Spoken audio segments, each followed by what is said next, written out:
ക്ഷേമ പെൻഷൻ തട്ടിപ്പിൻ്റെ കൂടുതൽ വിവരങ്ങൾ പുറത്തു വന്നു. അനർഹരെന്ന് കണ്ടെത്തി പട്ടികയിൽ നിന്ന് നീക്കിയവർക്ക് വീണ്ടും പെൻഷൻ കൊടുത്തു.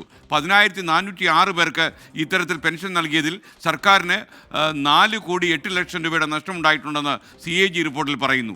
823 പേർക്ക് ഒരേ പെൻഷൻ ഒന്നിലധികം തവണ നൽകിയെന്നും റിപ്പോർട്ടിലുണ്ട്. 24 പ്രൈം ടൈം ബ്രേക്കിംഗുമായി നമുക്കിപ്പം ഉമേഷ് ബാലകൃഷ്ണൻ തിരുവനന്തപുരത്ത് നിന്ന് തത്സമയം ചേരുന്നു. ഉമേഷ്, യഥാർത്ഥത്തിൽ ഈ പെൻഷൻ കൊടുക്കേണ്ട തീരുമാനിച്ച ആളുകൾക്ക് തന്നെ വീണ്ടും കൊടുക്കുന്നു. അപ്പോൾ ഏതോ കുറച്ച് ജീവനക്കാർ ഇതിനായി കച്ചകെട്ടി സെക്രട്ടേറിയറ്റിൽ ഇരിപ്പുണ്ട് എന്നുള്ള കാര്യം ഉറപ്പായി. അവരെ അനാവരണം ചെയ്യുന്നതിലാകണം ഇനി നമ്മുടെ ശ്രദ്ധയെന്ന് എനിക്ക് തോന്നുന്നു.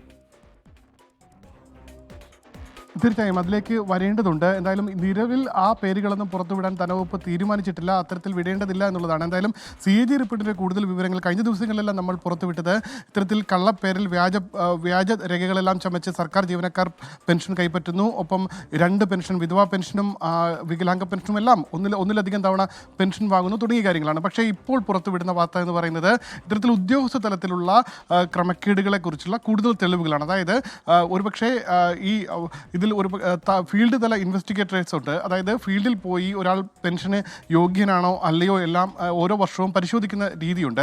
ആ രീതിയിൽ പരിശോധിച്ച് അവർ യോഗ്യരല്ല എന്ന് കണ്ടെത്തി. പക്ഷേ കണ്ടെത്തിയ ശേഷം വീണ്ടും അവർക്ക് പെൻഷൻ അനുവദിച്ച ഒരു സാഹചര്യമുണ്ട്. അങ്ങനെയാണ് CAG റിപ്പോർട്ടിൻ്റെ കണ്ടെത്തൽ. അത് പ്രകാരം 10,406 പേർക്കാണ് ഒരു തവണ അയോഗ്യരാണെന്ന് കണ്ടെത്തുകയും അവരെ പട്ടികയിൽ നിന്ന് ഒഴിവാക്കാനുള്ള റിപ്പോർട്ട് നൽകുകയും ചെയ്തിട്ടും വീണ്ടും അവർക്ക് പെൻഷൻ നൽകിയത്. അത് 10,406 പേർക്കായി 4,08,00,000 രൂപ ഇങ്ങനെ വിതരണം ചെയ്തു എന്നാണ് കണ്ടെത്തൽ.